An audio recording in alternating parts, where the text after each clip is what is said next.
दोस्तों, भले ही अभिनेत्री मधुबाला आज हमारे बीच में नहीं है, लेकिन वक्त बेवक्त उनके चर्चे आज भी होते रहते हैं। उनकी गजब की अदाकारी और खूबसूरती ने उन्हें सदा के लिए अमर कर दिया है। हाल ही में दिवंगत अभिनेत्री की बहन मधुर भूषण ने खुलासा किया कि जल्द ही मधुबाला की जिंदगी पर बायोपिक बनने जा रही है। हालांकि ये कोई हैरानी की बात नहीं है, क्योंकि अभिनेत्री की जिंदगी किसी ट्रेजिक फिल्म की तरह ही है। महज 36 साल की उम्र में मौत को गले लगाने वाली मधुबाला ने बेतहाशा शोहरत और दौलत देखी, लेकिन उनकी जिंदगी में जो कमी रह गई थी वो थी एक सच्चे साथी की। मधुबाला का नाम यूँ तो कई मर्दों के साथ जुड़ा, उन्होंने अपना घर भी बसाया, लेकिन आखिरी वक्त में वो अकेली ही रह गईं।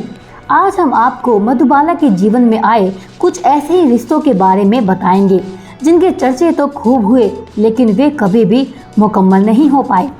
बचपन का दोस्त लतीफ़। मधुबाला फिल्मों के लिए मुंबई में बसने से पहले दिल्ली में ही रह रही थी और वहीं पली बड़ी भी थी, जहां उनका एक खास दोस्त लतीफ़ था।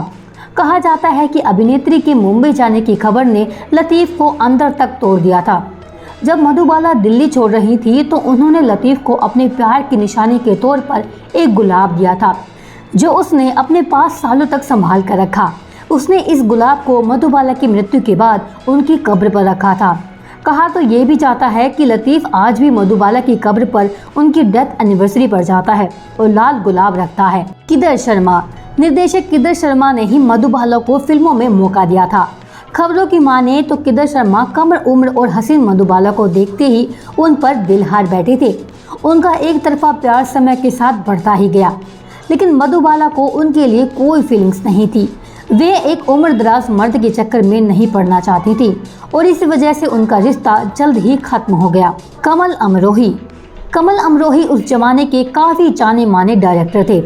कमल और मधुबाला फिल्म महल के दौरान करीब आए थे। फिल्म तो हिट हो गई और उनका रिश्ता भी काफी आगे बढ़ गया, लेकिन रिपोर्ट के अनुसार इस रिश्ते से मधुबाला के पिता को कोई भी एतराज नहीं था, क्योंकि कमल उन्हें काफी पसंद थे, लेकिन ये रिश्ता कभी मुकम्मल ना हो सका। कमल पहले से ही शादीशुदा और बच्चे वाले थे। उनकी पत्नी मशहूर अभिनेत्री मीना कुमारी थी। कमल मधुबाला को अपनी दूसरी पत्नी बनाने के लिए तैयार थे, लेकिन मधुबाला किसी के साथ अपना प्यार शेयर करने के लिए तैयार नहीं थी। उन्होंने कमल को तलाक लेने के लिए कहा, लेकिन उन्होंने मना कर दिया और इनका रिश्ता भी इसी मोड़ पर आकर खत्म हो गया। तो दोस्तों, ये थी एक अभिनेत्री की अकेलेपन की कहानी, जिन्होंने प्यार तो किया लेकिन उनका प्यार कभी मुकम्मल नहीं हो पाया। तो दोस्तों, कैसी लगी आपको मीना कुमारी की ये कहानी? कमेंट्स करके हमें ज़रूर बताएं।